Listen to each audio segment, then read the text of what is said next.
Okay, so let's jump right in. We've managed to get access to this new and pretty mysterious digital space called the Silicon Boardroom. And the thing is, there's no user manual, no press release, nothing. All we have are the clues that pop up on the screen.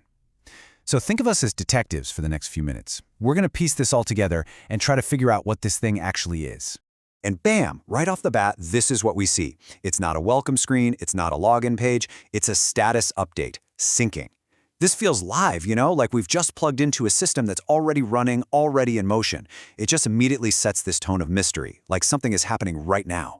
All right, and this gives us two really crucial pieces of context. First, 2024 tells us this is brand spanking new, just born this year. And second, alpha access. That confirmed what we were thinking. This is an early, exclusive peek. We're not just random users, we're some of the very first people to see inside this thing. Now, to understand any new environment, you've got to first understand the language it speaks and the world it lives in, right? So, our first move here is to try and read the market signals that are baked right into this platform. Okay, this is our first big clue. We see this acronym, FTSO. Now, for those who might not know, that stands for the FLR Time Series Oracle. It's basically a system that pipes real-world data, like the price of Bitcoin, onto a blockchain. This one little acronym is a huge tell. We are definitely 100% in the world of crypto and decentralized finance. And here's the proof, plain as day. FLR, Bitcoin, Ethereum, all priced against the US dollar. These aren't just some made-up symbols. These are live financial tickers. So the main takeaway here is whatever the Silicon Boardroom is, it is deeply, deeply connected to the value and the trading of these digital assets. All right, so we're starting to get the what. It involves crypto markets. But now let's look at the who. The platform mentions an entity called Team Alpha. Let's see what we can dig up on them. And wow, okay, this is a huge surprise. Team Alpha's Treasury Balance is exactly 100 US dollar coin. I mean, in a world of billion-dollar protocols and massive crypto funds, $100 Treasury feels tiny. Is this a test? Is it just a placeholder number? Or is the whole point of this thing to be intentionally small scale? And just so we're all on the same page, let's be clear on what a treasury actually is in this context. It's not one person's private wallet. It's a collective pot of money, a shared resource that belongs to the whole group.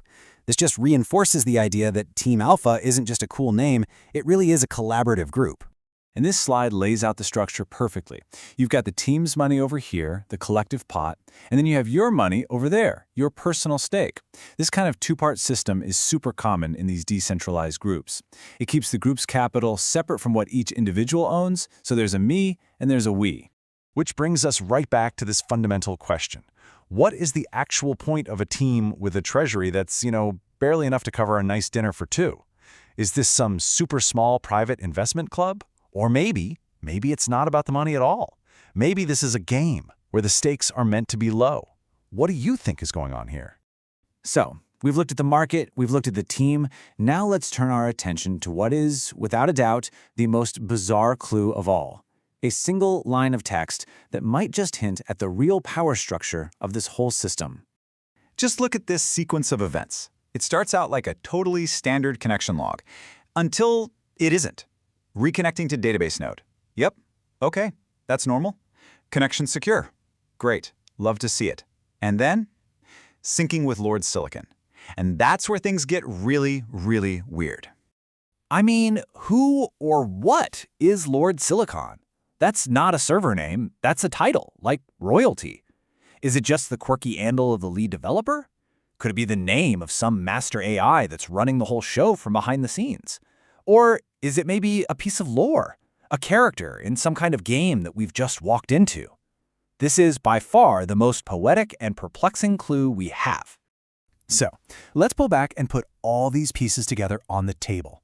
We've got alpha access, we have live crypto tickers, a tiny little collective treasury, and this mysterious figure named Lord Silicon. It's time to put on our detective hats, synthesize all these clues, and come up with a theory. So here's our evidence board. Every clue points us in a certain direction, right? Alpha access tells us it's new, it's exclusive, it's not for everybody yet. The crypto tickers confirm it's all about finance. The team and treasury point to some kind of group collaboration.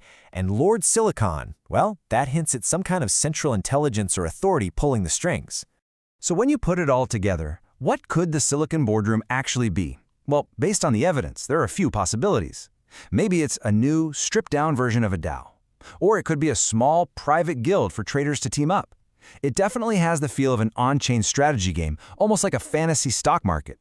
Or it could just be the alpha test for a completely new financial product we haven't even seen yet. And that's the thought I really want to leave you with. We're seeing this incredible merger happening all over the digital world, where playing a game starts to feel like investing, and joining a community feels like being on a board of directors. So is the Silicon Boardroom, with its weird mix of market data, team play, and strange lore, is it just a quirky little experiment? Or are we getting an early glimpse at a blueprint for how we'll all work, play, and invest together in the future? For now, I guess all we can do is just watch it sink.